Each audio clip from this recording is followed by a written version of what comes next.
हरे कृष्ण। आप सभी भक्तजनों का स्वागत है आज के सत्र में। पहले मंगलाचरण करेंगे। ओम अज्ञानतिमिरान्धस्य ज्ञानाञ्जनशलाकया चक्षुरुन्मिलितं येन तस्मै श्रीगुरुवे नमः। श्रीचैतन्यमनोभीष्टं स्थापितं येन भूतले स्वयं रूपः कदा मह्यं ददाति स्वपदान्तिकम्।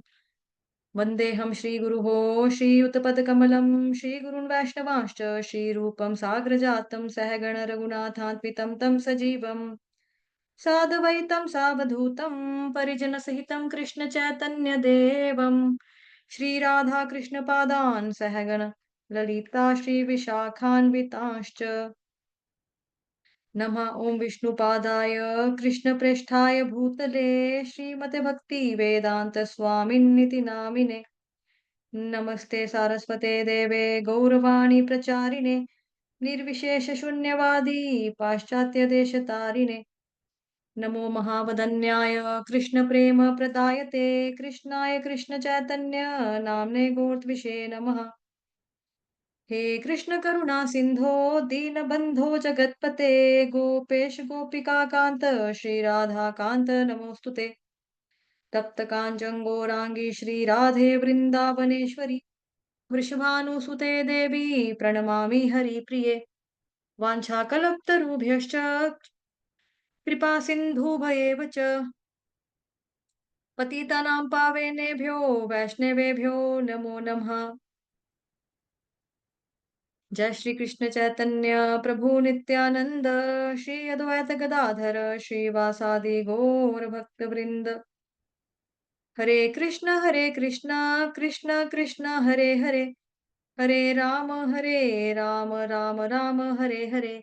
हरे कृष्ण कृष्ण कृष्ण हरे हरे हरे राम राम राम हरे हरे। हरे कृष्णा कृष्ण कृष्ण हरे हरे हरे राम राम राम हरे हरे। हरे कृष्ण। आज की कथा जो है 8वें स्कंद से ली गई है। उसका शीर्षक है भगवान वामन देव। शुक्राचार्य द्वारा पुनर्जीवित किए जाने पर महाबली महाराज बलि महाराज तथा उनके शिष्य बन गए और निष्ठापूर्वक उनकी सेवा करने लगे। उनके इस व्यवहार से भृगुवंशी शुक्राचार्य अत्यंत प्रसन्न हो गए। उन्होंने निश्चय किया कि वे बलि महाराज की इंद्र पद प्राप्त करने की इच्छा को जरूर पूरा करेंगे और इस उद्देश्य की पूर्ति हेतु उन्होंने विश्वजीत यज्ञ आरंभ किया। बलि महाराज को शास्त्रोक्त रीति स्नान आदि से पवित्र करने के पश्चात ब्राह्मणगण यज्ञ भूमि पर आ बैठे। जैसे ही उन्होंने यज्ञाग्नि में आहुतियां देनी आरंभ की, आग की लपटों से एक दिव्य रथ ऊपर आ गया। उस रथ में जुते पीले रंग के घोड़े इंद्र के घोड़ों के समान दिख रहे थे और उसके ऊपर सिंह चीन से अंकित ध्वजा फहरा रही थी। यज्ञाग्नि में एक स्वर्णित धनुष भी था जो कभी ना समाप्त होने वाले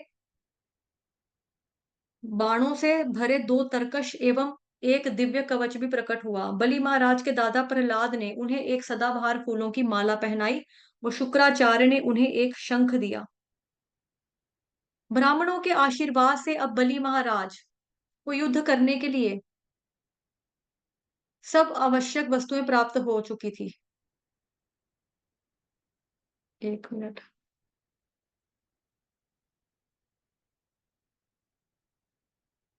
सब प्राप्त हो चुकी थी। अपनी कृतज्ञता व्यक्त करते हुए उन्होंने ब्राह्मणों की प्रदक्षिणा की और उन्हें प्रणाम किया। फिर पितामह प्रहलाद को प्रणाम करके वे उस दिव्य रथ पर आरूढ़ हो गए और अपना सुरक्षा कवच पहन लिया। अपने अस्त्र शस्त्रों को तैयार करके बलि महाराज ने अपने असुर सेनापतियों और सैनिकों को एकजुट कर लिया।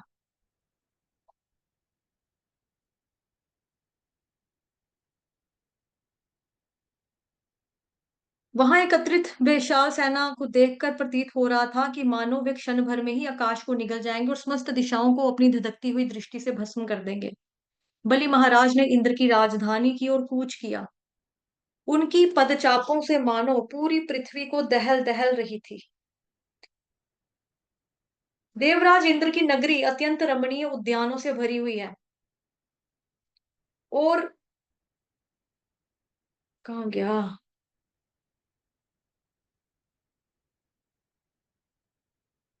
और उसके वृक्ष लदे फूलों से फलों के भार से नीचे झुके रहते हैं। उन दिव्य बगीचों में देवताओं से संरक्षित सुंदर स्त्रियां सदा खेलती रहती हैं। और वहां बने जलकुंड एवं सरोवर सुगंधित कमल पुष्पों तथा नाना जातियों के आकर्षक पक्षियों से परे हैं, भरे हैं, पक्षियों से भरे हैं। इंद्रपुरी के चारों ओर गंगा जल की खाई है जिसे आकाश गंगा कहा जाता है। साथ ही हम्म नगरी के चारों ओर ऊंची दीवारें थी और सुरक्षा के लिए उन पर मुंडेरे बनाई गई थी।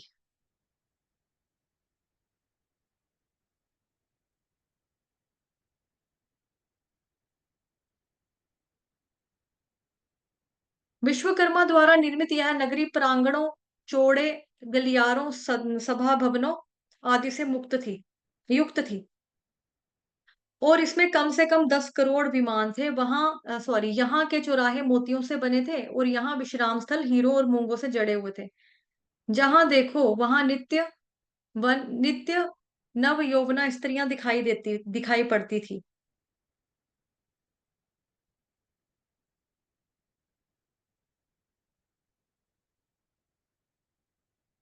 जो अग्नि की लपटों के समान चमकती रहती थी। नगरी में बहने वाले हवा के झोंके इन रमणियों के बालों से गिरे फूलों की गंध लेकर पूरे वातावरण को सुगंधित बना रहे थे। और जब यह सुगंध देवताओं के घरों की खिड़कियों से बाहर निकले अगरू के धुएं में मिलती तो मानो सोने पर सुहागा हो जाता। संपूर्ण नगरी में सर्वत्र मोरों की कूंज और विमानों की यात्रा करती स्त्रियों द्वारा गाए जा रहे मंगल की सुनाई पड़ते थे।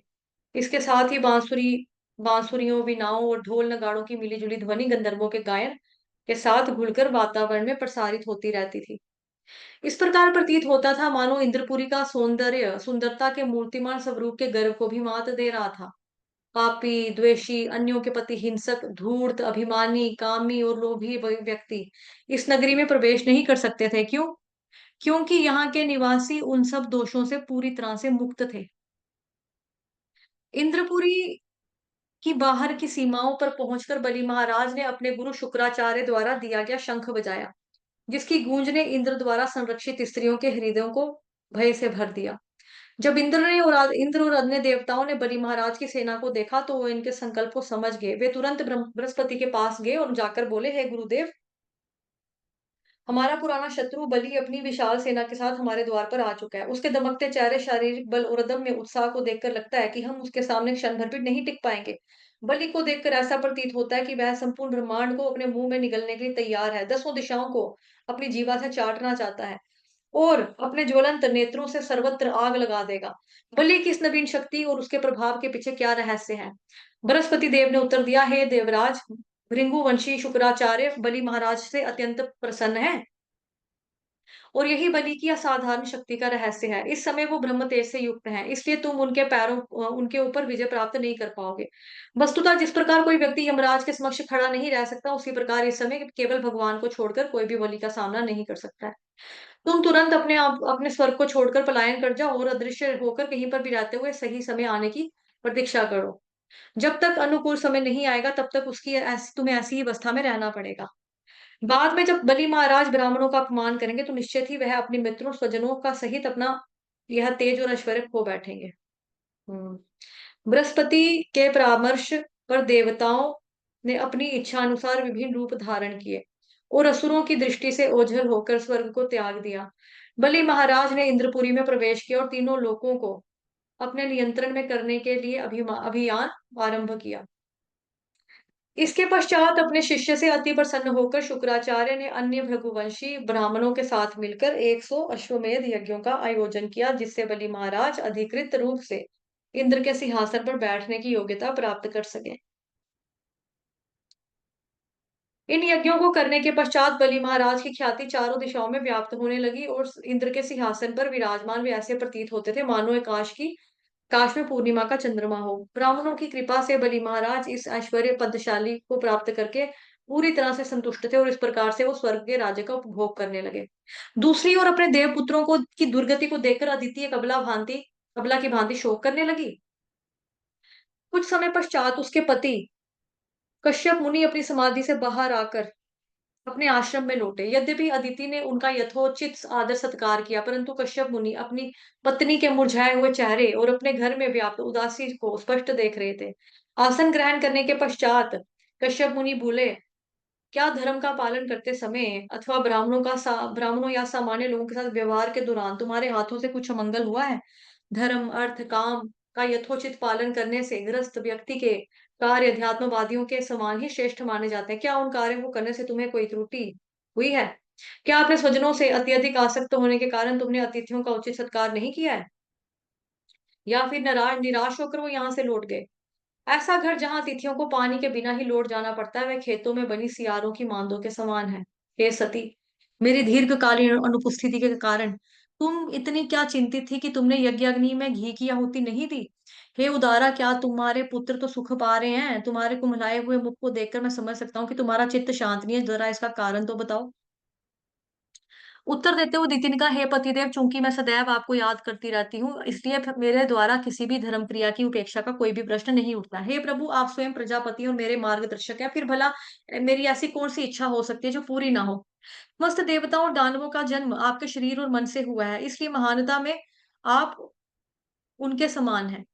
जिस प्रकार भगवान विष्णु प्रत्येक जीव आत्मा के साथ समव्यवहार तो करते हैं, परंतु वे विशेष रूप से देवताओं की सहायता करते हैं, उसी प्रकार से यद्यपि देवता और दानव दोनों आपकी संतान है, आप कृपया देवताओं पर अपना अनुग्रह रखें। वे अपने शत्रु असुरों के हाथों अपना घर, ख्याति और ऐश्वर्य गवा बैठे हैं। स्वर्ग से निकाल बाहर किए जाने के बाद वे दर दर की ठोकरें खा रहे हैं। हे ऋषिवर, कृपया हमारी दयनीय स्थिति पर विचार करें और मेरे पुत्रों को वरदान दें, जिससे वे अपने खोए धन को पुनः प्राप्त कर सकें। अदिति का निवेदन सुनकर कश्यप मुनि मंद मुस्कुराने लगे और बोले, अहो भगवान, विष्णु की माया शक्ति कितनी प्रबल है, जिसके प्रभाव से संपूर्ण जगत अपने बच्चों के स्नेह पाश में बंधा रहता है। यद्यपि पंचभूतों से बना यह शरीर आत्मा से पूरी तरह से भिन्न है, परंतु शारीरिक आसक्ति होने के कारण व्यक्ति किसी को भी अपना पति और किसी को भी अपना पुत्र मानता है। आत्मा और शरीर के बीच मूलभूत ज्ञान का अभाव इन मोहजनक संबंधों का कारण है।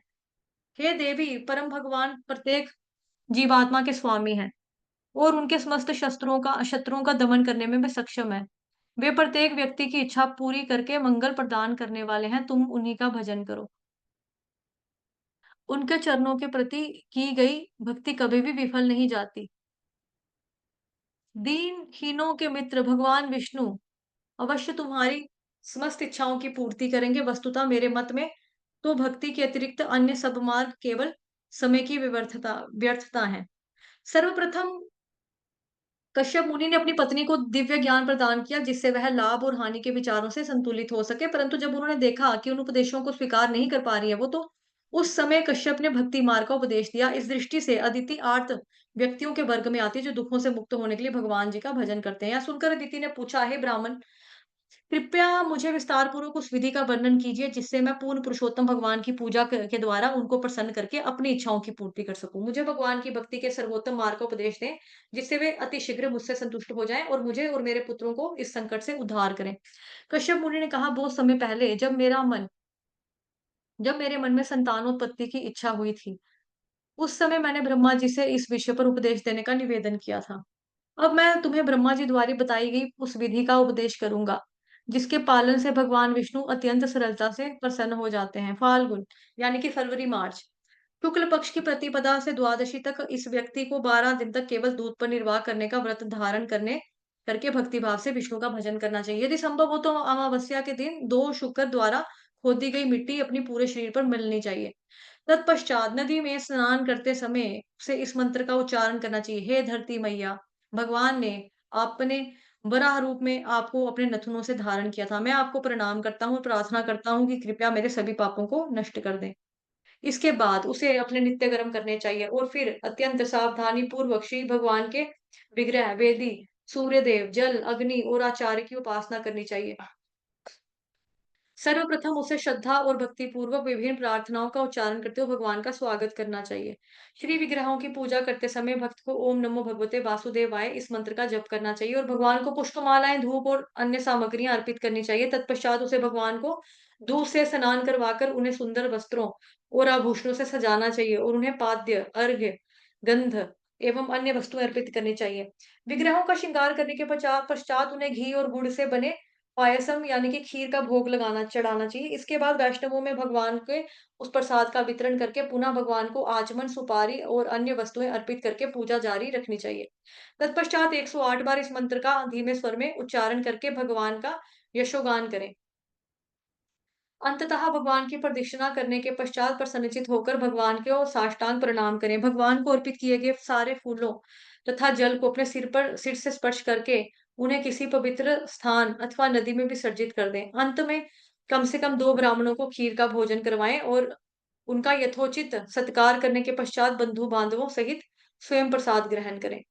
उस रात्रि भक्त पूर्ण ब्रह्मचार्य का पालन करें। अगले दिन प्रातः स्नान आदि से निवृत्त होने के उपरांत पुनः उपरोक्त रीति से श्री विग्रहों की पूजा करें। विग्रहों की पूजा के साथ-साथ अग्नि यज्ञ में आहुतियाँ अर्पित करें और इस प्रकार 12 दिनों तक इस चार्य का पालन करें। इन 12 दिनों के दौरान वह सांसारिक विषयों के ऊपर चर्चा ना करे और किसी भी प्राणी के प्रति द्वेष भावना से मुक्त रहे। दूसरे शब्दों में कहा जाए तो सरल सहज भाव से भगवान का भक्त बनने का प्रयत्न प्रयत्न करें और इन 12 दिनों में भगवान की नित्य पूजा के साथ-साथ भगवान का यशोगान, उनकी प्रसन्नता के लिए नृत्य, स्तुतियों एवं मंत्रों का उच्चारण, श्रीमद् भागवतम का पाठ करना चाहिए। तत्पश्चात 13वें दिन शास्त्रों के ज्ञाता ब्राह्मणों के मार्गदर्शन में अर्च विग्रहों का पंचामृत, दूध, दही, घी, मीठा पानी, शहद से अभिषेक करें। कंजूसी छोड़कर भगवान की भव्य एवं ऐश्वर्यपूर्ण पूजा अर्चना की व्यवस्था करें और पुरुष सूक्त मंत्रों का उच्चारण करते हुए भगवान विष्णु को 56 भोग अर्पित करें। यजमान को चाहिए कि वह आचार्य एवं अनेक सहायक पुरोहितों को वस्त्र,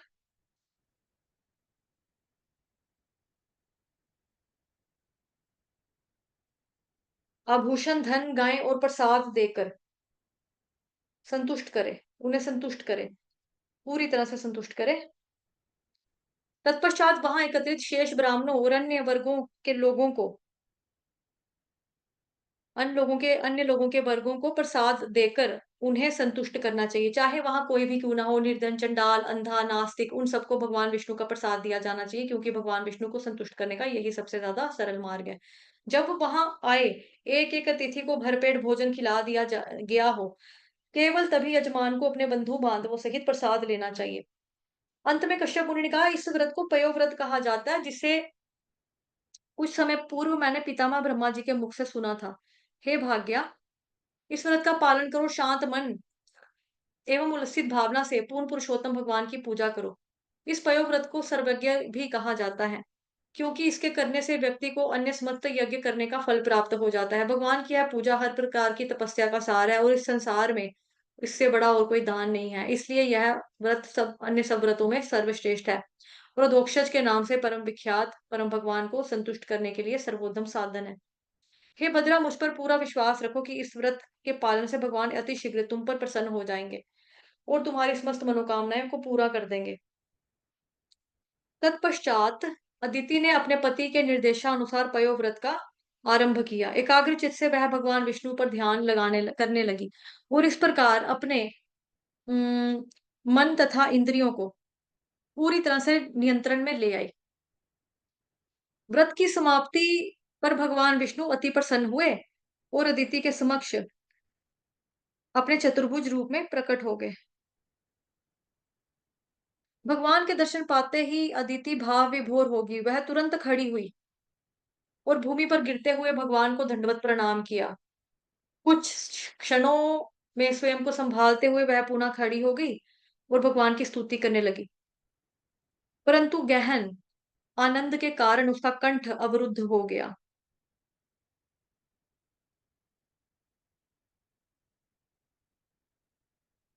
और बिना कुछ कहे वह भगवान के सामने हाथ जोड़े ही खड़ी रही। उसका शरीर पुलकित हो रहा था, आंखों से निरंतर अश्रु छलक रहे थे और संपूर्ण देह में कंपन हो रहा था। अदिति भगवान को इस प्रकार देख रही थी मानो उन्हें अपनी आंखों से ही पी जाएगी।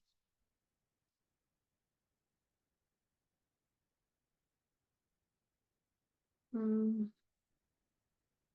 अंततः अत्यधिक स्नेहवश अदिति ने गदगद वाणी में भगवान की स्तुति करनी आरंभ की। हे आदि पुरुष परम नियंता, आप एकमात्र, आप ही दीनहीनों के आश्रय हैं।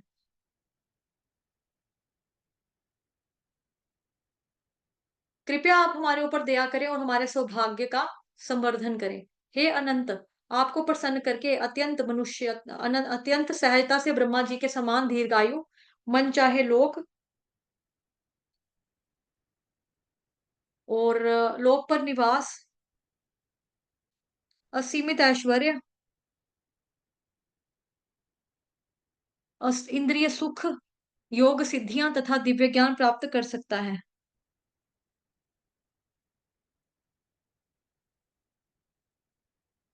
तो फिर शत्रुओं पर विजय करने जैसे छोटे विषयों के बारे में क्या कहना? अदिति की प्रार्थनाएं सुनकर भगवान ने बोला, हे जननी, हे देव जननी, मैं तुम्हारी हार्दिक इच्छाओं से भली भांति अवगत हूँ। मैं जानता हूँ कि तुम अपने पुत्रों के विषय में अत्यधिक चिंतित हो। तुम चाहती हो कि देवगण असुरों को पराजित करके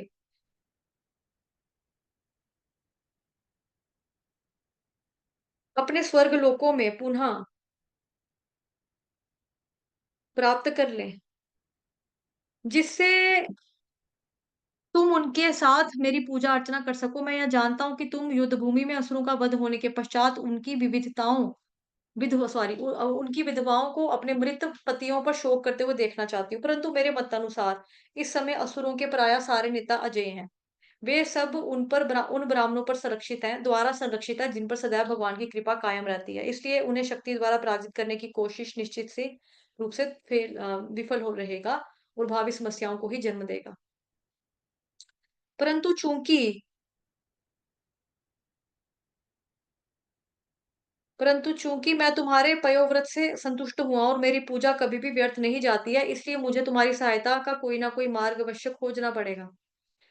तुमने अपने पुत्रों की रक्षार्थ अत्यंत सावधानी पूर्वक व्रत का पालन किया है। तुम्हारे इस व्रत तथा कश्यप मुनि की तपस्याओं के फल स्वरूप मैं तुम्हारा पुत्र बनकर होऊंगा और तुम्हारे पुत्रों की रक्षा भी करूंगा। जाओ और इस भावना से अपने पति की पूजा करो कि उनके शरीर में मैं उन्हीं के शरीर में विद्यमान हूँ। ध्यान रहे, पूछे जाने पर भी यह रहस्य किसी के सामने उजागर ना करना। यदि किसी रहस्य को रहस्य ही रखा जाता है तो वह अवश्य ही सफल होता है। यह कहकर भगवान विष्णु अंतर्धान हो गए। भगवान से यह अतुलनीय वरदान प्राप्त करके अदिति फूली नहीं समा रही थी। इस विचार से कि भगवान उसके पुत्र बनकर अवतार लेंगे, अदिति अपने व्रत को सफल मानने लगी और श्रद्धा और भक्ति भाव से अपने पति के पास गई। ध्यान अवस्था में स्थित कश्यप मुनि आसानी से देख पाए कि भगवान के एक अंश ने उनके शरीर में प्रवेश किया है। तत्पश्चात जिस वायु की लकड़ी के दो टुकड़ों के बीच घर्षण द्वारा अग्नि उत्पन्न होती है, उसी तरह से कश्यप ने अपनी शक्ति से अदिति के गर्भ में स्थानांतरित किया। जब ब्रह्मा जी ने देखा कि स्वयं भगवान अदिति के गर्भ में है, तो वहां आकर उनकी स्तुति करने लगे। हे भगवान, आप समस्त चराचर प्राणियों के मूल पिता हैं और आप ही प्रजापतियों के पिता हैं। हे प्रभु, जिस प्रकार किसी जलाशय में डूबे व्यक्ति के लिए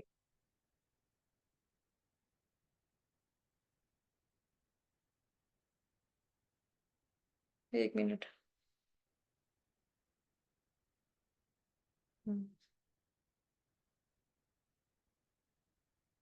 एक ही नौका एकमात्र आशा होती है,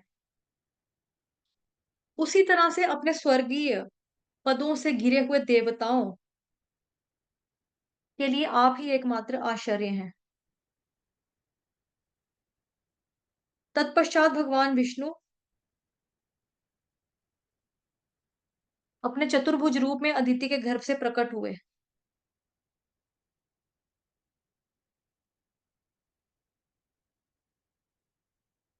उन्होंने अपने हाथों में शंख, चक्र, गदा और पद्म धारण करके रखा हुआ था।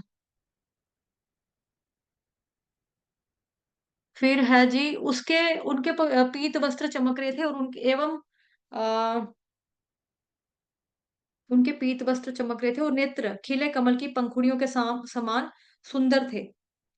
भगवान की अंग कांति श्यामल थी। हुँ, और उनका कमल मुख अत्यंत ही चित्ताकर्षक था।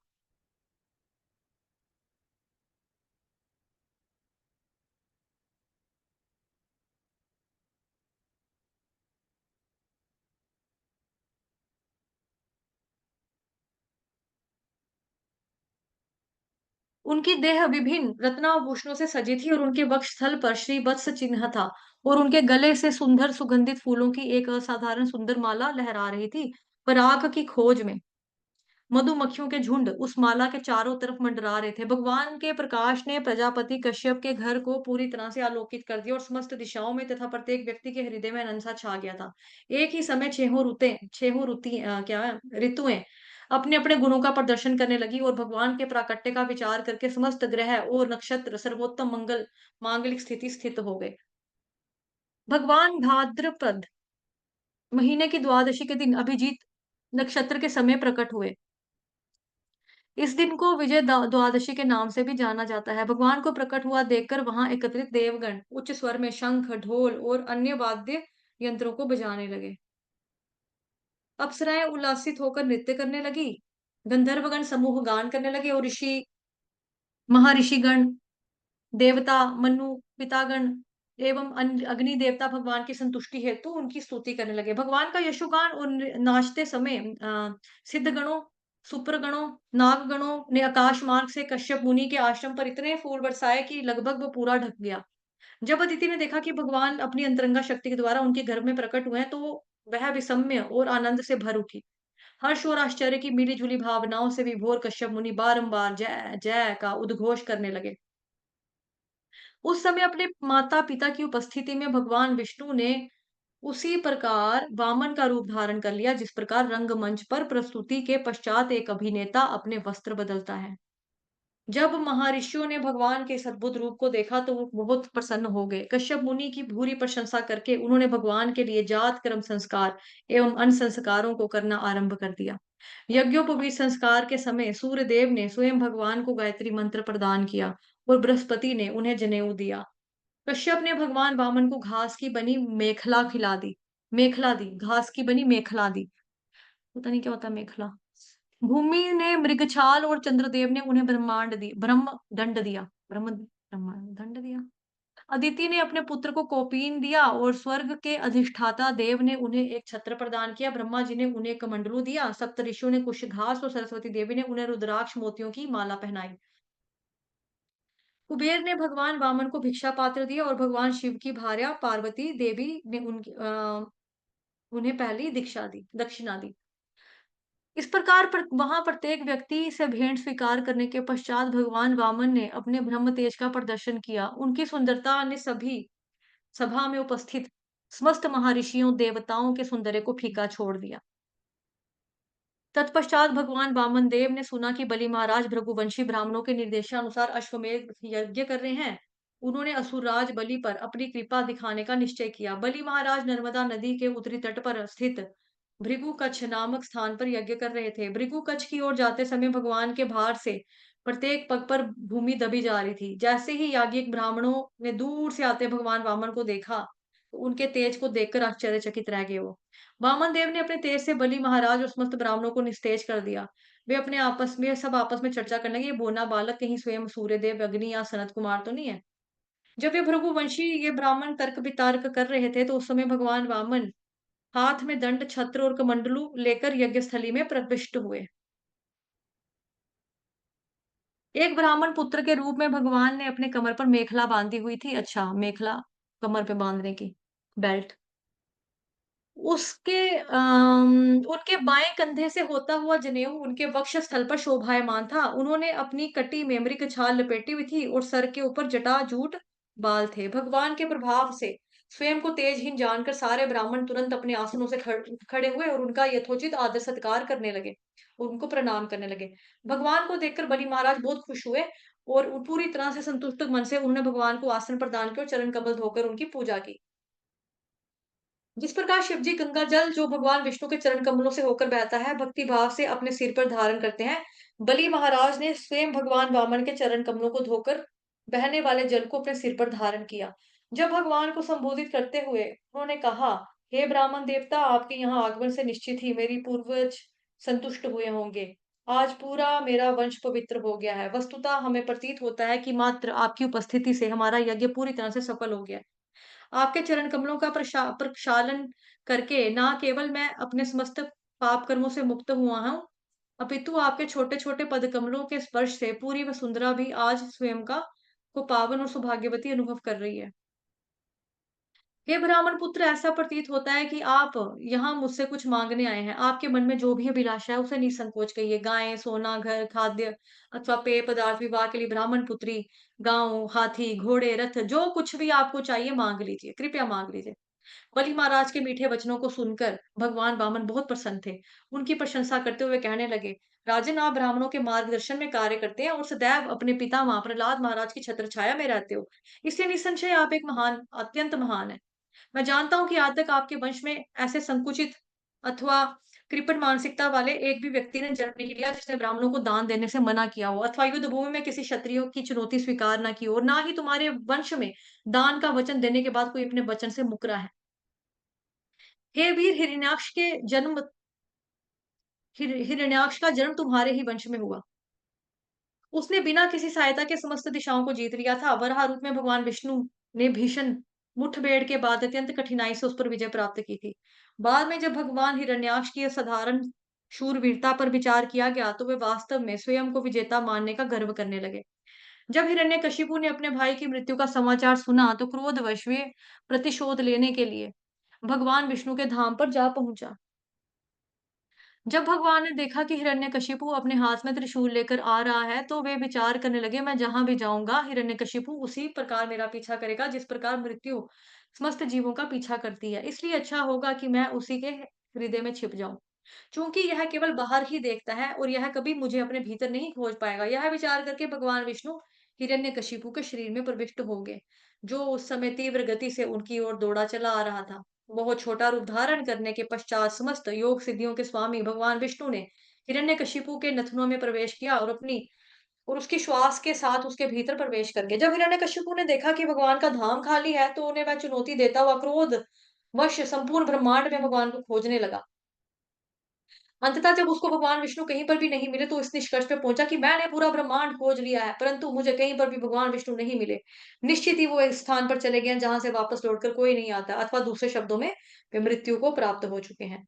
भगवान वामन देव ने बलि महाराज को आगे बोला कि हे चक्रवर्ती, तुम्हारे पिता विरोचन का ब्राह्मणों के प्रति सम्मान अतुलनीय था।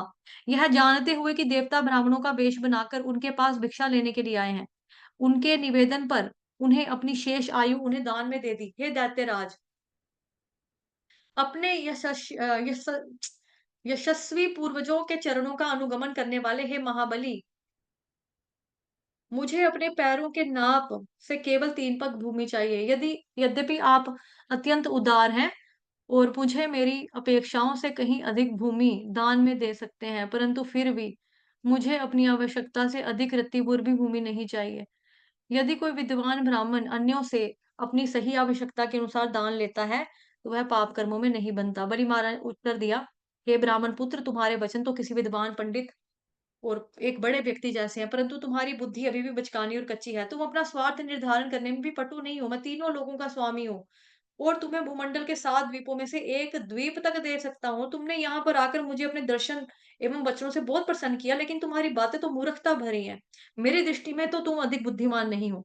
बालक, एक बार मेरे सामने हाथ फैलाने वाले को दोबारा किसी के सामने हाथ फैलाने की ज़रूरत नहीं पड़नी चाहिए। कृपया तुम्हें जितना चाहिए इसलिए उतनी भूमि तुम दान में माँग लो।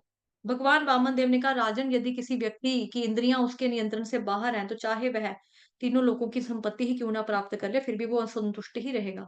यदि मैं 3 पग भूमि में भी संतुष्ट नहीं हूँ, तो निश्चित ही मैं निश्चित ही मैं संपूर्ण भूमंडल के 7 द्वीप प्राप्त करके भी संतुष्ट नहीं हो सकता। अधिकाधिक संग्रह करने की मेरी कभी वासना शांत नहीं होने वाली होगी। हमने इतिहास में अत्यंत शक्तिशाली राजाओं जैसे पृथु महाराज और गय महाराज के विषय में सुना है। सप्त द्वीपों पर रहने वाले संपूर्ण भूमंडल पर उनका एक छत्र राज्य था, परंतु फिर भी उनकी इच्छाएं समाप्त नहीं हुई थी। इसलिए विधाता की इच्छा से व्यक्ति को जो भी प्राप्त हो जाए वह उससे उसमें उसको संतुष्ट रहना चाहिए, क्योंकि यह संतोष कभी भी सुख का कारण नहीं बन सकता। जो व्यक्ति आत्मनियंत्रित नहीं है, वे चाहे तीनों लोकों के उनको दे भी दिया जाए, फिर भी वो सुखी नहीं हो सकता। असंतोष इस भौतिक जगत संसार का सहज स्वभाव है। अपनी कामनाओं और लोभ के वशीभूत लोग बारंबार जन्म मृत्यु के चक्र में भ्रमण करते रहते हैं, परंतु जो व्यक्ति नीति द्वारा प्राप्त वस्तुओं से संतुष्ट रहता है, वह इस संसार से मुक्ति का अधिकारी बन जाता है। विधाता द्वारा प्राप्त साधनों साधनों में संतुष्ट रहने वाला ब्राह्मण ज्ञान में प्रगति करता है और आध्यात्मिक शक्ति प्राप्त करता है। दूसरी ओर असंतुष्ट ब्राह्मण की आध्यात्मिक शक्ति उसे हर उसी प्रकार नष्ट हो जाती है जिस प्रकार पानी छिड़कने से अग्नि बुझ जाती है। इसलिए हे राजन, मैं केवल 3 पग भूमि ही चाहता हूँ। बलि महाराज ने फिर भी मुस्कुराते उत्तर दिया कि ठीक है, जैसी तुम्हारी इच्छा। और अपने वचन को पूरा करने के लिए उन्होंने एक जलपात्र उठा लिया। परंतु शुक्राचार्य भगवान विष्णु के उद्देश्य को जान गए। जब उन्होंने देखा कि उनका शिष्य भगवान वामन देव को सर्वस्व दान देने जा रहा है, तो उन्होंने आगाह करते हुए उससे तुरंत बोले, अरे विरोचन नंदन, बोने के रूप में यहाँ आया व्यक्ति ये वास्तव में ब्राह्मण नहीं है, भगवान विष्णु है। ये कश्यप और अदिति के पुत्र बनकर यहाँ देवताओं का स्वार्थ सिद्ध करने के लिए आए हैं। इनके ब्रह्मचारी रूप से धोखा मत खा जाना। ये तुम्हारी सारी भूमि, धन, सुंदरता, शक्ति और ख्याति छीन लेने के बाद तीनों लोग तुम्हारे शत्रु इंद्र के हाथों में सौंप देंगे। अरे मूर्ख, तुम नहीं जानते कि इस ब्राह्मण को 3 पग भूमि का वचन देकर तुमने कितनी बड़ी गलती की है।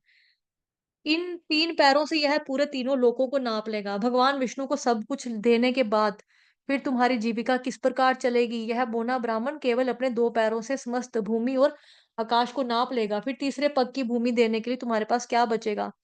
बलि, देखना तुम अपना वचन पूरा नहीं कर पाओगे और स्वयं अपने हाथों से नरक की ओर जाने वाला मार्ग तैयार कर लोगे। चूंकि अर्थ ही धर्म का मूल है, विद्वान जन कभी भी उस दान की संस्तुति नहीं करते जो दानी व्यक्ति की जीविका को ही संकट में डाल दे। व्यक्ति को सावधानी पूर्वक अपनी संपत्ति को 5 भागों में विभाजित करना चाहिए: धर्म, ख्याति, ऐश्वर्य, इंद्रिय भोग और परिजनों का पालन। इस प्रकार वह पुरुष इस संसार में तथा मृत्युपरांत अगले संसार में सुखी रहता है। और यदि तुम कहो कि तुम अपना वचन तोड़ना नहीं चाहते, तो बहव्रज स्तुति से ये प्रमाण सुनो जो बताते हैं कि जब तक ओम का उच्चारण नहीं किया जाता, तब तक वचन वैध नहीं होता। जिस प्रकार वृक्ष के बिना फल और फूल नहीं हो सकते, उसी प्रकार शरीर के बिना व्यक्ति धर्म का पालन नहीं कर सकता है। इसलिए यद्यपि यह शरीर अस्थायी है, स्थायी जीवन प्राप्त करने के लिए अति आवश्यक है। यदि कोई व्यक्ति अपना सर्वस्व दान दे देता है और कंगाल बन जाता है, तो उनके फलस्वरूप उसके हाथ से इंद्रिय भोग तथा आत्म साक्षात्कार दोनों चले जाते हैं। मेरी मानो तो इस ब्रह्मचारी को दान देने से साफ मना कर दो। यद्यपि ऐसा करने में तुम्हें थोड़ा झूठ बोलना पड़ेगा, परंतु ये चीज़ तुम्हारी रक्षा करेगा। स्त्री को अपने नियंत्रण में करने के लिए, उपहास के समय, विवाह के लिए, जीविकापोर्जन के लिए, स्वयं को संकट से उबारने के लिए, गाय ब्राह्मणों की रक्षा के लिए, शत्रु के हाथों अपनी जान बचाने के लिए बोले गए झूठ की निंदा नहीं की गई है। शुक्राचार्य ब्राह्मणों के उस वर्ग में आते थे जो अपने शिष्यों द्वारा दी गई दक्षिणा से अपना जीवन यापन करते हैं। इसलिए वह अत्यधिक चिंतित थे, यदि बलि अपना सब कुछ भगवान जी को समर्पित कर देंगे, फिर उनका क्या होगा? यही सम्राट ब्राह्मण और एक वैष्णव में अंतर है। स्मार्त ब्राह्मण सदैव अपने लाभ के बारे में सोचता है, जबकि एक वैष्णव प्रत्येक परिस्थिति में भगवान को संतुष्ट करने का विचार करता है। बलि महाराज ने अपने गुरु द्वारा दिए गए सब तर्कों को सुना और कुछ क्षणों के लिए मौन होकर इस विषय पर विचार करने लगे। बलि महाराज ने सोचा कि मैं अपने गुरु की आज्ञा का उल्लंघन नहीं कर सकता, परंतु हाँ, मैं देख रहा हूँ कि शुक्राचार्य अपने गुरु पद से गिर चुके हैं। शिष्य को भगवान विष्णु की शरण लेने की अपेक्षा वे उनसे ही उनकी सेवा त्यागने की शिक्षा दे रहे हैं। गुरु के कर्तव्य से च्युत होने के कारण उनका त्याग करने में कोई अपराध नहीं है। इसलिए मेरे लिए यही श्रेष्ठ होगा कि उनकी परवाह ना किए बिना हर प्रकार से भगवान जी को संतुष्ट करने की कोशिश करूँ और गुरु अवज्ञा का जो पाप होगा उसकी मुझे कुछ चिंता नहीं है। अब यहाँ पे जो गुरु की अवज्ञा का पाप है ना, जैसे हमारा पहला ही आता है नाम अपराध में, तो बेसिकली ये क्यों ऐसा कर रहे हैं, गुरु के त्याग के बारे में क्यों सोच रहे हैं? बिकॉज़ वो उनको भगवान जी से दूर रहने के लिए बोल रहे हैं। भगवान की भक्ति करने से, उनको दान देने से मतलब रोका जा रहा है उनको। और कलयुग में भी जैसे कई बार हमें भौतिक संसार में भी कई बार पूछते हैं ना लोग कि मतलब अगर हमने गुरु धारण कर लिया तो बाद में हमें कुछ पता लगा, अब हम गुरु को त्याग करना चाहते हैं, तो शास्त्रों में कोई उल्लेख है, तो शास्त्रों में ये एग्जाम्पल है कि जिसमें जिस संस्था से आप जुड़े हैं, अगर वो संस्था आपको कृष्ण से मिलने से रोकती है, मतलब कृष्ण की भक्ति करने से रोकती है, कृष्ण के बारे में चर्चा नहीं होती है, सिर्फ पैसों का बताया जा रहा है, जैसे यहाँ पे बताया स्मार्त ब्राह्मण, कि स्मार्त ब्राह्मण क्या है, हमेशा अपने बेनिफिट के सोचता है। आपको अगर उस किसी भी आप किसी आश्रम से या किसी उधर से जुड़े हो और वहां पे सिर्फ धन की बात होती है, भगवान की भक्ति की चर्चा बिल्कुल भी नहीं होती, कथा कुछ भी नहीं होता, तो आप ऐसे गुरु का त्याग कर सकते हो, उसमें कोई भी अपराध नहीं लगता है। मनन चिंतन करने के पश्चात बलि महाराज ने शुक्राचार्य से कहा, गुरु महाराज मैं आपके कथनों से पूरी तरह से सहमत हूँ, इसमें कोई दो राय नहीं है। गृहस्थ को केवल उन धर्म नियमों को स्वीकार करना चाहिए जो उसकी जीविका तथा ख्याति में बाधक ना हो, परंतु मैं केवल लोभवश एक ब्राह्मण को दिए अपने वचन को कैसे तोड़ सकता हूँ? क्या मेरा वह व्यवहार छल नहीं होगा? झूठ से बड़ा कोई पाप नहीं है। इसलिए एक समय धरती माता ने कहा था, मैं अपने शरीर पर भारी से भारी बोझ ढो सकती हूँ, परंतु झूठे व्यक्ति का नहीं। मुझे नरक, निर्धनता, समस्याओं के सागर, अपने पद से पतन अथवा स्वयं मृत्यु का खौफ नहीं है। मैं केवल किसी ब्राह्मण को धोखा देने से भयभीत नहीं हूँ, क्योंकि हमारे पास जो भी संपत्ति है वो आज नहीं तो कल हमारे पास से चली ही जाएगी। फिर क्यों हम आज उस संपत्ति को इस ब्राह्मण को दान देकर उसे पूरी तरह से संतुष्ट ना करें? दधीचि शिबी और अन्य अनेक महापुरुषों ने दूसरों के कल्याणार्थ अपने शरीर की बलि देने में संकोच नहीं किया। फिर मैं छोटी सी भूमि देने में क्यों संकोच करूं? क्योंकि काल के प्रभाव से एक ना एक दिन मेरी सारी संपत्ति मुझसे छिन ही जाएगी, तो क्यों ना मैं उसे दान देकर एक ऐसी ख्याति प्राप्त करूं जो मेरी मृत्यु के पश्चात भी अमर होगी। हे ब्राह्मण वर, असंख्य योद्धाओं ने आज तक युद्ध भूमि में अपना शरीर मृत्यु की गोद में सुलाया है, परंतु ऐसा कौन है जो अपना सर्वस्व भगवान विष्णु के चरण कमलों में समर्पित करने का दुर्लभ अवसर मिला हो? चाहे कुछ भी हो जाए, मैं इस ब्राह्मण को इसकी मनोवांछित वस्तु देकर ही रहूंगा। हे ऋषि श्रेष्ठ, आप जैसे संत पुरुष सदैव भगवान विष्णु के भजन में रत रहते हैं, इसलिए चाहे भगवान विष्णु यहाँ मुझे आशीर्वाद देने आए हैं अथवा एक शत्रु की भांति दंडित करने के लिए, मैं निसंकोच उनकी आज्ञा का पालन करके उन्हें इच्छित भूमि दूंगा। यदि भगवान विष्णु भयभीत होकर छद्म वेश में यहाँ आ गए हैं, फिर वे चाहे धर्म विरुद्ध रीति से ही मुझे क्यों ना बंदी बना ले अथवा मुझे मार ही क्यों ना डालें, मैं उनका प्रतिकार नहीं करूंगा। परंतु मुझे लगता है कि भगवान विष्णु इस छल का सहारा लेकर अपने जग विख्यात यश पर कलंक नहीं लगाएंगे। या तो मेरे द्वारा मारे जाकर वे युद्ध भूमि में सो जाएंगे अथवा मेरा वध कर देंगे। अक्सर संसारी लोग शुक्राचार्य द्वारा दिए गए तर्कों का सहारा लेते हुए कहते हैं कि मनुष्य को केवल उन सिद्धांतों को स्वीकार करना चाहिए जिससे आर्थिक विकास, शारीरिक भोग विलास में बाधा ना आए। सच्चाई तो यह थी कि शुक्राचार्य बलि महाराज की भक्ति में बाधा उत्पन्न कर रहे थे। आगे ना वही वाली बात कि भक्ति में रोकने को बोल रहे थे ना उनको, आगे मत बढ़ो, भगवान विष्णु से दूर रहो। इस तरह से के लिए वो बोल रहे थे।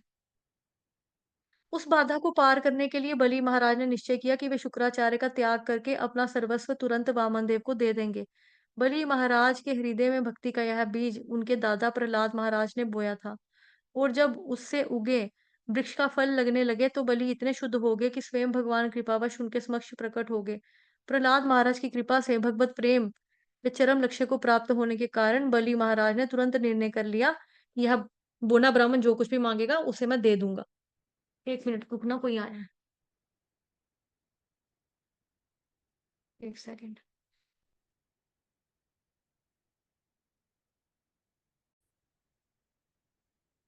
यह प्रेम का लक्षण है। एक और बलि महाराज अपना सर्वस्व इस ब्राह्मण को देने के लिए कटिबद्ध थे, तो दूसरी ओर वे जानते थे कि वे इस कार्य से शुक्राचार्य एवं अन्य असुरों के हृदयों को ठेस पहुंचेगी। इसलिए वे द्विअर्थी बातें बोल रहे थे।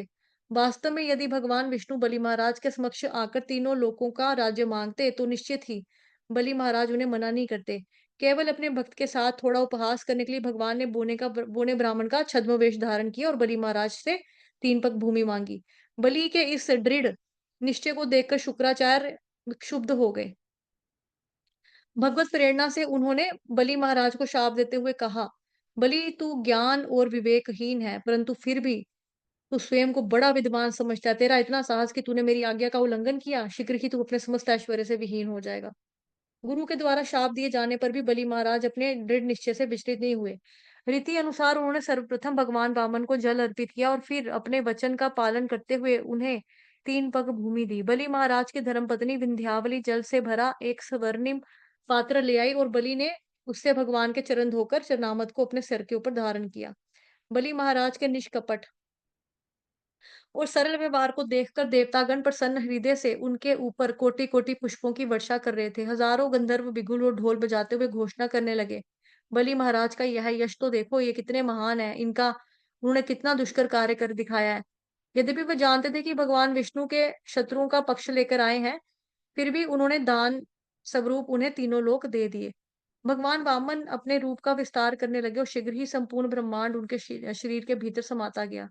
बलि महाराज और उस यज्ञ स्थली में उपस्थित प्रत्येक व्यक्ति भगवान के उस विश्व रूप को देख रहा था। उस रूप में समस्त स्थूल और सूक्ष्म तत्वों, इंद्रियों, इंद्र विषयों तथा साथ ही समस्त ग्रह मंडलों एवं जीवात्माओं का समावेश था। बलि महाराज ने देखा कि भगवान के चरण कमल पृथ्वी पर टिके हैं और उन चरणों के तलवों पर समस्त निमन लोक स्थित हैं।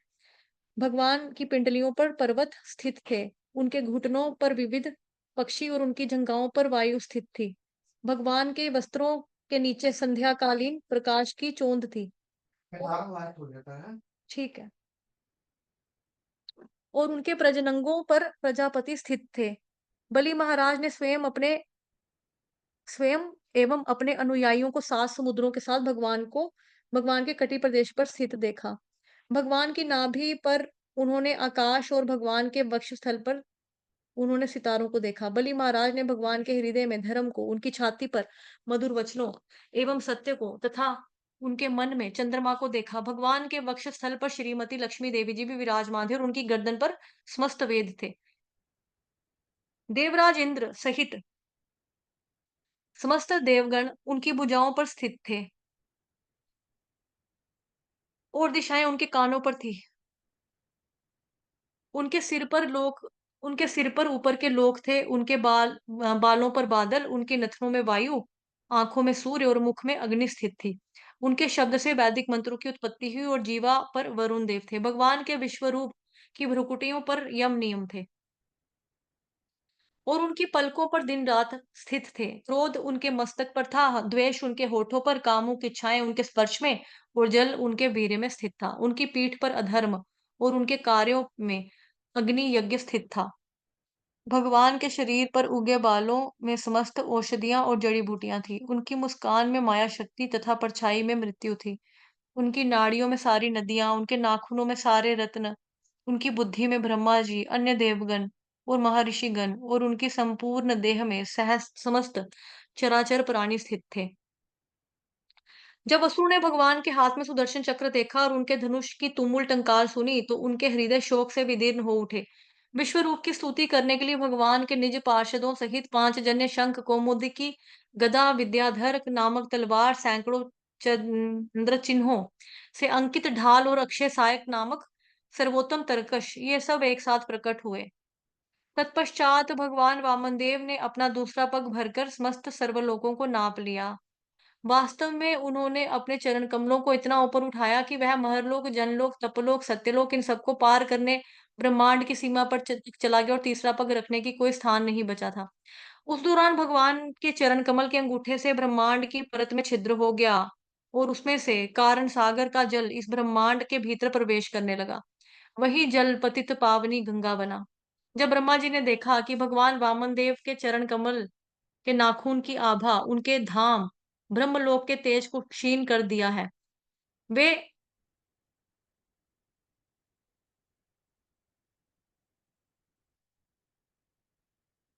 तो वे ऋषि महर्षियों सहित भगवान के पास गए। भगवान के उठे तेजस्वी चरण के सामने ब्रह्मा जी अत्यंत तुच्छ प्रतीत हो रहे थे और भगवान की पूजा करने के लिए उन्होंने सर्वप्रथम भगवान के चरण कमलों पर अर्घ्य जल अर्पित किया। भगवान वामन के चरण कमलों को धोने के लिए ब्रह्मा जी के कमंडलू से निकला जल कारण सागर में जल में मिल गया और इस प्रकार वह धारा गंगा के नाम से विख्यात हुई।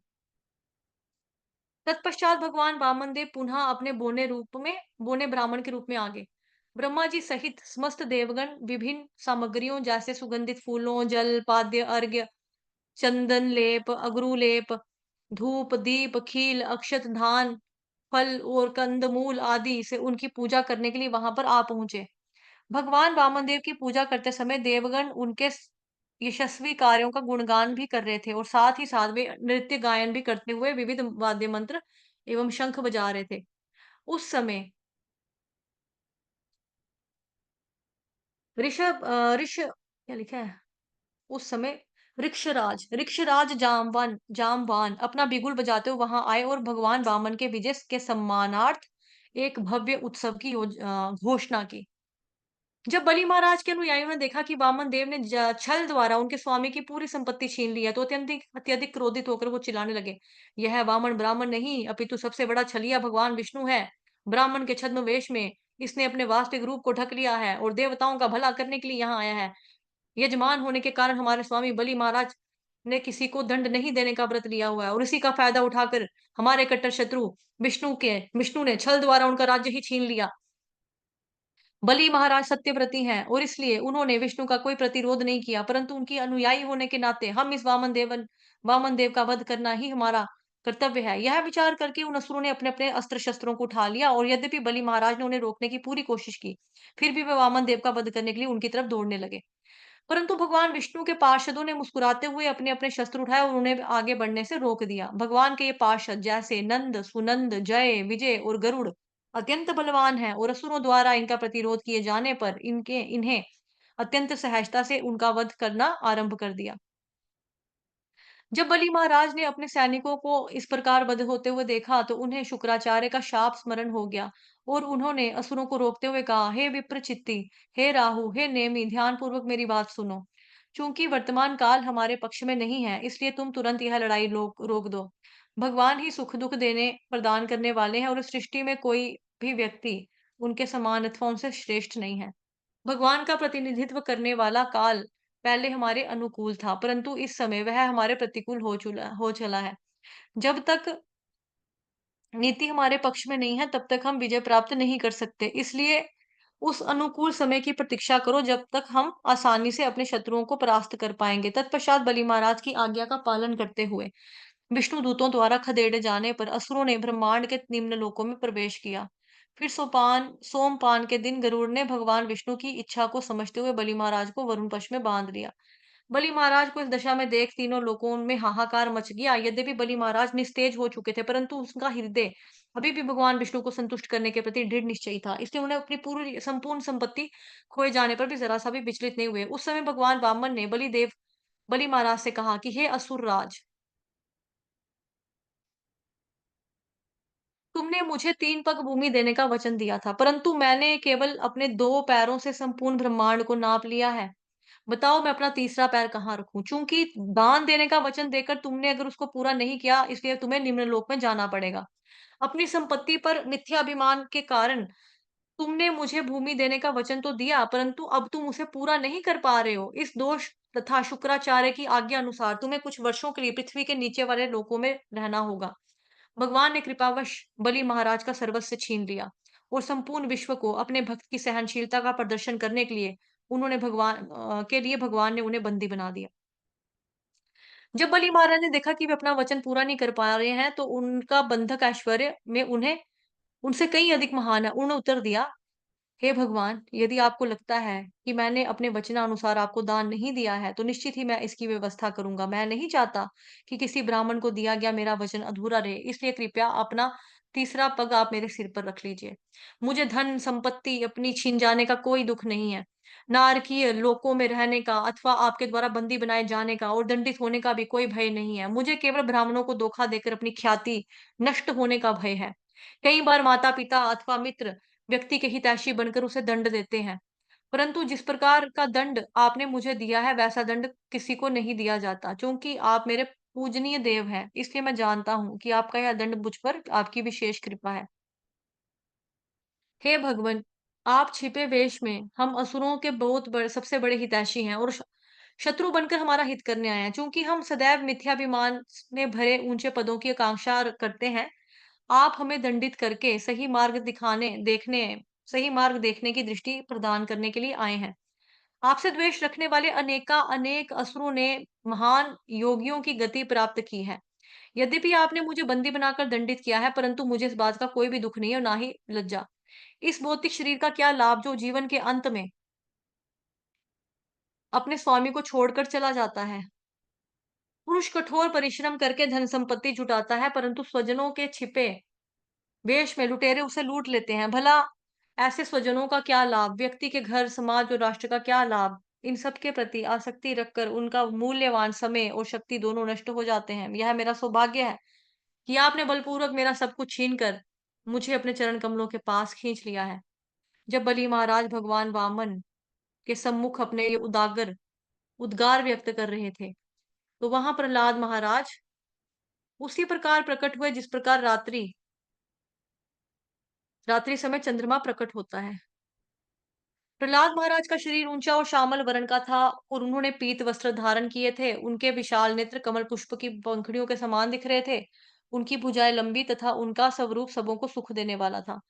वरुण पाश में बंधे रह होने के कारण बलि महाराज अपने दादाजी को ठीक से प्रणाम नहीं कर पाए और केवल अपना सिर झुका दिया। भगवान वामन द्वारा बंदी बनाए जाने पर बलि महाराज ने स्वयं को उनका अपराधी माना और उनका मन घिलानी से भर उठा। यह सोचकर कि उनके इस अपराध से उनके पितामह अवश्य अप्रसन्न होंगे। लज्जावश बलि महाराज का सिर झुका था और आंखों में से निरंतर अश्रुपात हो रहा था। बलि के सिंहासन पर विराजमान भगवान वामन देव अपने पार्षदों की स्तुतियां स्वीकार करते हैं। जब प्रहलाद महाराज ने उन्हें देखा, हर्षोल्लास में भाव विभार होकर वो भी रोने लगे। वामन देव के सम्मुख आकर प्रहलाद महाराज ने उन्हें दंडवत प्रणाम किया और बोले, हे भगवान, आपने ही बलि को तीनों लोकों का साम्राज्य प्रदान किया था और अब वह आपसे छीन लिया गया है। मेरे विचार में दोनों व्यवहार आपकी कृपा का प्रमाण है। बलि का ऐश्वर्य उसे अज्ञानता के गहरे गर्त में लेके जा रहा था और उससे सब कुछ छीनकर आपने उस पर बहुत विशेष कृपा की है। संसारिक ऐश्वर्य इतना मोहक होता है कि वह उस विद्वान व्यक्ति की बुद्धि को भी हर लेता है जो सावधानी पूर्वक जीवन के सर्वोच्च लक्ष्य आत्म साक्षात्कार को प्राप्त करने में प्रयासरत हैं। जब प्रहलाद महाराज हाथ जोड़े भगवान वामन के सम्मुख खड़े थे, तो उस समय ब्रह्मा जी ने भगवान से कुछ कहना आरंभ किया। परंतु तभी अचानक बलि महाराज की पतिव्रता पत्नी विंध्यावली वहां आ गई। अपने पति को इस अवस्था में देखकर वह बहुत भयभीत और दुखी थी। उस हाथ जोड़ के भगवान को प्रणाम करने के बाद विंध्यावली ने कहा, हे भगवान, आपने अपनी लीलाओं के आनंद लेने के लिए इस ब्रह्मांड की रचना की है, परंतु मूर्ख अबुद्धि पुरुष इस संसार में स्वामित्व का दावा करते हैं। प्रभुत्व की ऐसी मिथ्या भावनाओं के रहते हुए लोग ऐसा सोचते हैं कि वे किसी को दान देकर अपनी ख्याति बढ़ा सकते हैं। इस प्रकार विंध्यावली अपने पति की भर्त्सना करने लगी। बलि महाराज सोच रहे थे कि भगवान को अपना शरीर दान देकर वे वचन ना पूरा करने की अपकृति से बच जाएंगे। परंतु उनकी पत्नी के अनुसार बलि का यह विचार अज्ञानता से भरा था, क्योंकि वे अपने शरीर को भगवान की संपत्ति ना मानकर अपनी संपत्ति मान रहे थे। इस प्रकार प्रहलाद महाराज और विंध्यावली बलि महाराज की ओर से कृपा की याचना करने लगे। ब्रह्मा जी ने भी उनके स्वर में स्वर मिलाते हुए कहा, हे स्वस्थ जीवों के स्वामी और हितैषी, मेरे अनुमान में बलि का सर्वस्व छीनकर आपने उसे पर्याप्त दंड दे दिया है। बलि ने अपने शरीर सहित अपनी संपूर्ण संपत्ति निसंकोच आपको समर्पित कर दी है और इसलिए अब उन्हें मुक्त कर देना चाहिए। हे भगवान, यदि कोई व्यक्ति निष्कपट भाव से आपके चरण कमलों पर थोड़ा जल, नवांकुरित घास अथवा फूल अर्पित करता है, तो आप उसे वैकुंठ लोकों में निवास प्रदान करते हैं। बलि महाराज ने तो आपको निष्कपट भाव से तीनों लोक दे दी हैं, फिर उन्हें इस प्रकार दंड करने का क्या प्रयोजन है? भगवान वामन ने उत्तर देते हुए कहा, ब्रह्मा जी, भौतिक ऐश्वर्य से अंधा होकर मूर्ख लोग प्रायः पागल हो जाते हैं, यहाँ तक कि वो मेरी सत्ता को भी चुनौती देने लगते हैं। ऐसे लोगों पर अपना विशेष अनुग्रह दिखाने के लिए मैं सबसे पहले उनकी सारी संपत्ति हर लेता हूँ। जन्म मृत्यु के अंतहीन चक्र में भ्रमण करते हुए कोई विरला भाग्यवान जीव यह दुर्लभ मनुष्य देह प्राप्त करता है। यदि उच्च परिवार में जन्म लेने तथा युवा सुंदर उच्च विद्या महान वैभव अथवा तथा अनेक दक्षताओं से युक्त होने के बाद भी कोई व्यक्ति अपने इस ऐश्वर्य पर गर्वित नहीं है, तो समझना चाहिए कि उसे उस पर मेरी विशेष अत्यंत कृपा प्राप्त हुई है। दूसरे शब्दों में ऐसा व्यक्ति भलीभांति जानता है कि भौतिक ऐश्वर्य उसे भगवान की कृपा से प्राप्त हुआ है और इस प्रकार वह उसका उपयोग भगवान के सेवार्थ ही करता है। अक्सर यह भौतिक ऐश्वर्य सांसारिक रूप से बंधे लोगों के जीवन में बाधा सिद्ध होता है और इसे पाकर वे अभिमानी बन जाते हैं। परंतु मेरे शुद्ध भक्त इन ऐश्वर्यों को प्राप्त करके विचलित नहीं होते। आज बलि महाराज ने सिद्ध कर दिया है कि वे असुरों में सर्वश्रेष्ठ हैं। मेरे द्वारा इतनी कठिन परीक्षा दिए जाने पर भी वे अपनी भक्ति और निश्चय में में पूरी तरह से दृढ़ रहे। यद्यपि वे अपनी संपत्ति खो बैठे, पद से गिर गए, अपने शत्रुओं द्वारा पराजित होकर बंदी बना लिए गए, अपने मित्रों और स्वजनों द्वारा निंदित और गुरु द्वारा शापित हुए, फिर भी उन्होंने सत्य का साथ नहीं छोड़ा। बलि महाराज की इस निष्ठा और धैर्य को देखकर मैंने उन्हें देवताओं के स्वर्गलोक से कहीं अधिक श्रेष्ठ सूतल लोक का राज्य देने का निश्चय किया है। सूतल लोक का निर्माण विश्वकर्मा जी ने मेरी आज्ञा से किया है। इस मनवंतर में सूतल लोक का भोग करने के पश्चात बलि महाराज को सावर्णी मनु के अगले मनवंतर में इंद्र पद प्राप्त होगा। मेरे द्वारा संरक्षित होने के कारण इस लोक के निवासी समस्त मानसिक और शारीरिक कष्टों जैसे थकान, आलस्य, पराजय, प्राकृतिक विपदाओं से मुक्त रहेंगे। हे बलि, तुम अब अपने बंधु-बांधवों सहित शांतिपूर्वक सुतल लोक में निवास कर सकते हो। तुम्हारे वहाँ निवास के दौरान संपूर्ण सृष्टि में कोई तुम्हें पराजित नहीं कर पाएगा और जहाँ तक कि असुरों का प्रश्न है, यदि वे तुम्हारे शासन की अवहेलना करेंगे, तो मैं उन्हें अपने सुदर्शन चक्र से उनका अंत कर दूँगा। हे वीर शिरोमणि, मैं प्रत्येक परिस्थिति में तुम्हारी रक्षा करने के लिए तुम्हारा द्वारपाल बनकर वहीं पर रहूँगा। यदि असुरों के संग के कारण तुम्हारे मन में कोई सांसारिक इच्छा अथवा चिंता जन्म लेगी तो मेरे निरंतर संग करने से वो पूरी तरह से नष्ट हो जाएगी, समूल नष्ट हो जाएगी। अपने दोनों हाथों को जोड़कर अश्रुपात करते हुए बलि महाराज भगवान से कुछ कहना चाहते थे। आनंद में भाव विभोर होने के कारण उनका कंठ अवरुद्ध और वाणी काँप रही थी। उन्होंने भगवान से कहा, भगवान, आपको प्रणाम करने का प्रयत्न मात्र से व्यक्ति कितना महान फल प्राप्त कर सकता है। यद्यपि मैं एक पापी असुर हूँ, केवल आपको प्रणाम करने से मुझे आपकी वह कृपा प्राप्त हुई जो देवताओं को भी प्राप्त नहीं हो पाई। यह कहकर बलि महाराज ने पहले भगवान वामन देव और फिर ब्रह्मा जी और फिर शिव जी को प्रणाम किया। नागपाश से मुक्त होकर बलि महाराज प्रसन्नतापूर्वक सुतर लोक जाने के लिए तैयार हो गए और असुरों पर शासन करने लगे। अपने पोते पर भगवान की इस महान कृपा की प्रशंसा करते हुए प्रहलाद महाराज ने अत्यंत हर्षित स्वर में भगवान वामन देव से कहा, हे भगवान, यद्यपि ब्रह्मा जी और शिव जी सहित संपूर्ण ब्रह्मांड आपकी पूजा करता है, फिर भी आपने स्वयं हम असुरों का संरक्षक बनना स्वीकार किया है। मेरे विचार में आज तक आपकी ऐसी कृपा किसी ने प्राप्त नहीं किया, यहाँ तक कि ब्रह्मा जी, शिव जी और श्रीमती लक्ष्मी देवी जी ने भी नहीं। महान पुरुष आपके चरण कमलों की भक्ति में निमग्न रहकर जीवन के सर्वोच्च अमृत का आस्वादन करते हैं। फिर यह भला कैसे संभव हुआ कि असुर वंश में जन्मे हम जैसे बुद्धिहीन और मूर्ख को आपकी इतनी विशेष कृपा प्राप्त हो पाई है। आपकी अहेतु की कृपा ही इस विडंबना का एकमात्र उत्तर है। भगवान वामन ने कहा, पुत्र प्रहलाद, तुम्हारा सर्व प्रकार से मंगल हो। मेरी इच्छा यह है कि इस समय तुम भी अपने बंधु बांधवों सहित सूतल लोक को प्रस्थान करो और सुखपूर्वक वहां निवास करो। पूरा विश्वास रखो कि मेरा चतुर्भुज रूप सदैव तुम्हारे समक्ष उपस्थित रहेगा। निरंतर मेरा दर्शन से मिलने वाले अपूर्व सुख के कारण तुम पुनः कभी संसारिक कार्यों के बंधन से प्रभावित नहीं होंगे। वामन देव की आज्ञा को शिरोधार्य करके प्रहलाद महाराज ने उनकी प्रदक्षिणा की और फिर उन्हें प्रणाम करने के पश्चात अपने पुत्र सहित सूतल लोक में प्रवेश किया।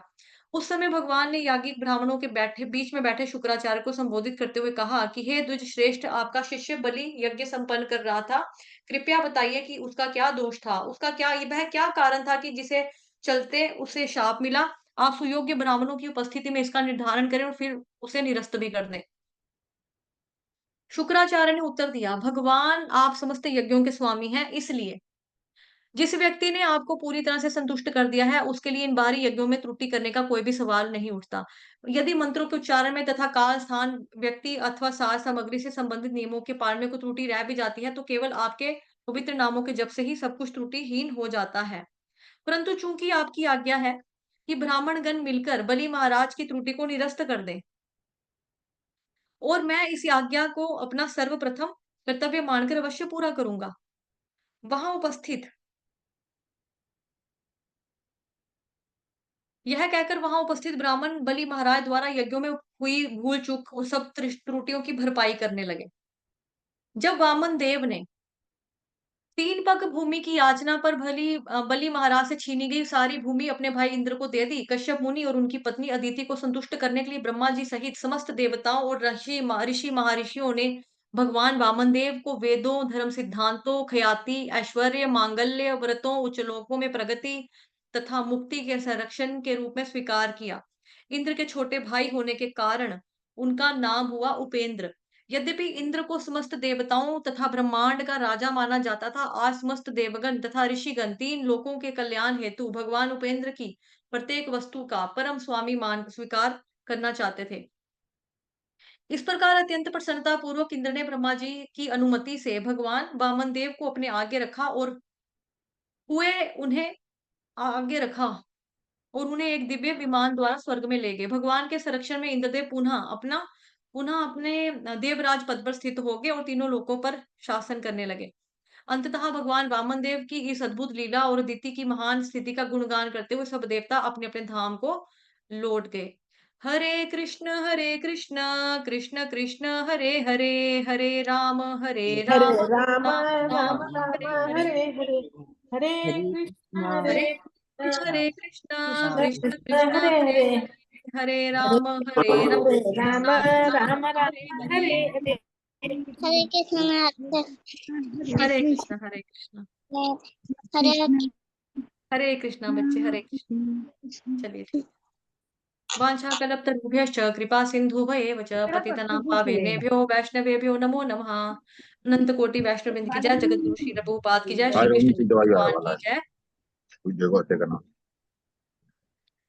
जगत गुरु श्रील प्रभुपाद की जय, ग्रंथराज श्रीमद् भागवतम महापुराण की जय।